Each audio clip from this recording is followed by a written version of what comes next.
Hello, Junior Church. Welcome to another week of Junior Church via YouTube. This week, we're going to talk about protecting our natural environment. But first, let's go over our 4 principles. God is all there is. That means God is in our natural environment.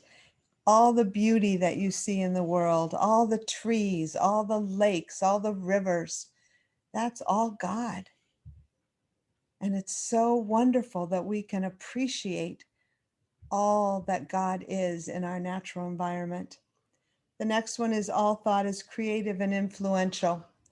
And you have a very creative and influential thought. And let's influence for good our natural environment. The next one is everything is either a call for love or an expression of love, no exceptions. And I know that you can see that there does seem to be a call for love in our thought about the environment, and it's becoming very newsworthy, and people are talking about it a lot and trying to figure out what to do. So we're going to love, love, love our natural environment. The 4th one is you are whole, perfect, and complete exactly as you are right now. And all that you are doing for the environment is whole, perfect, and complete. The same way all you're doing for yourself makes you whole, perfect, and complete, just as you are, because that's how God sees you. Now, we have a treat today. Mr. Sandy is going to talk to us and tell us about his growing up. Every summer, he would go to a lake in the very north of Minnesota, and he would go on trips into the Boundary Waters. I don't know if you've all heard of the Boundary Waters, but you're going to see some gorgeous pictures. And he's going to explain to you how he had to protect the environment when he would go on these trips, and about his property in northern Minnesota on the lake. So without further ado, I turn it over to Mr. Sandy. Hello, hello, hello. So let's start by talking about where this is.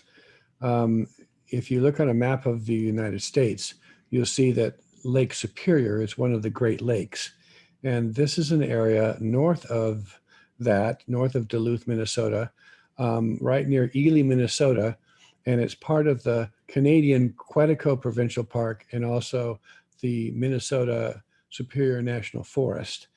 And it's right along the border of Canada.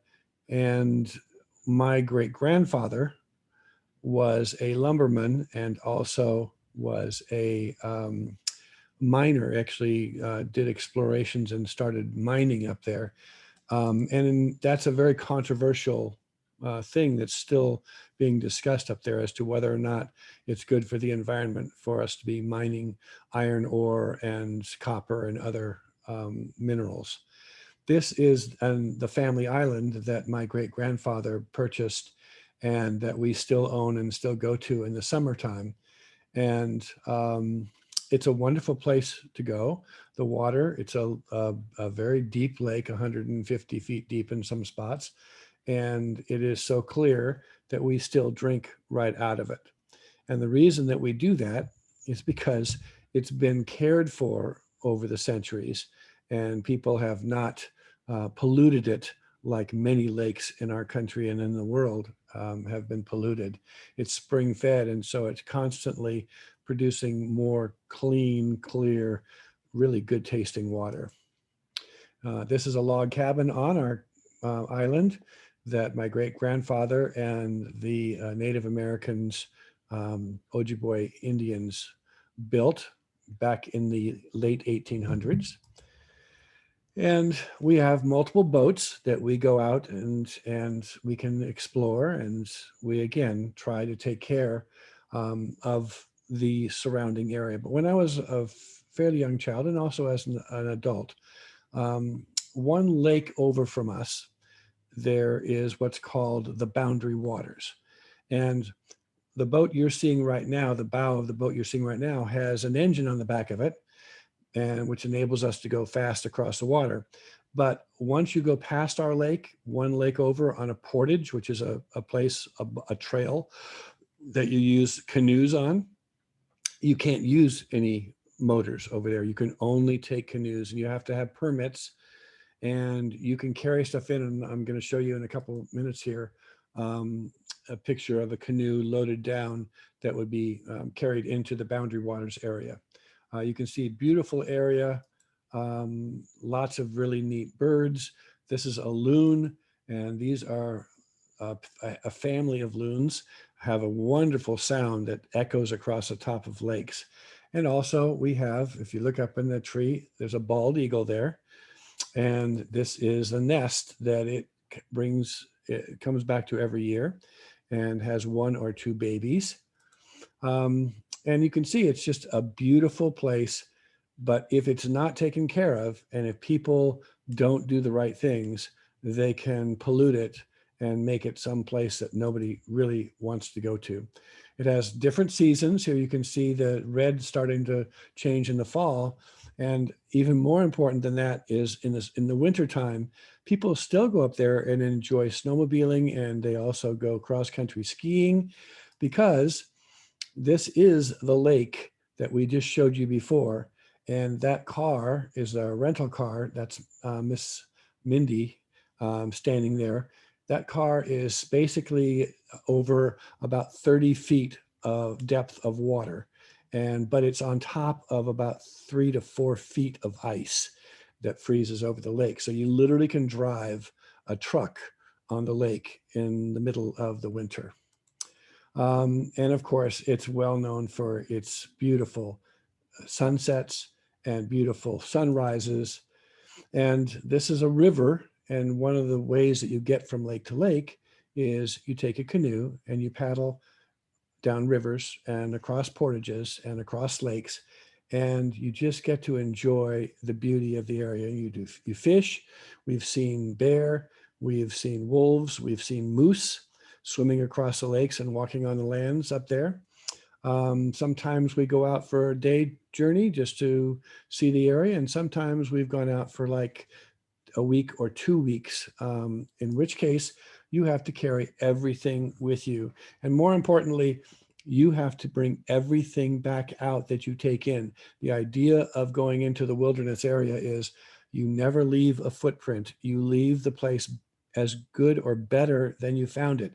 So anything that has a plastic wrapper or anything like that, you have to carry that back out. You pack it back in your packs and you take it out with you.